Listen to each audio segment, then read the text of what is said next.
Tonight marks the epic finale of GMA's hit primetime adventure serye, Lolong, Pangil ng Maynila.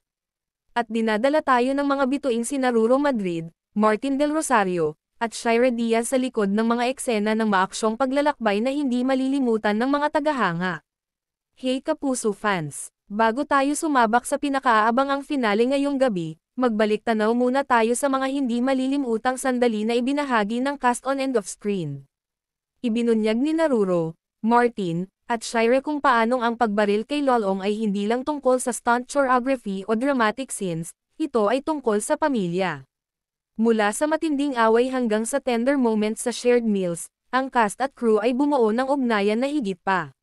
Ruro Madrid, who plays the fierce yet kind-hearted Lolong, truly pushed the limits.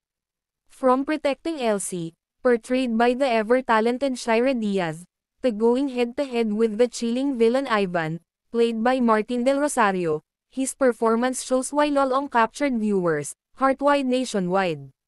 We all gave it our best. It's more than just a show, it's our family, Martin Del Rosario. Pangil ng Maynila ending on a high note, fans can expect a finale full of thrills, drama, and maybe, a few surprises. Sa wakas ba ay magdadala ng kapayapaan si Lolong sa Maynila? O ang paghihiganti ni Ivan ay mag-iiwan ng mga peklat na hindi maghihilom? Abangan ang huling episode ngayong gabi sa GMA lang.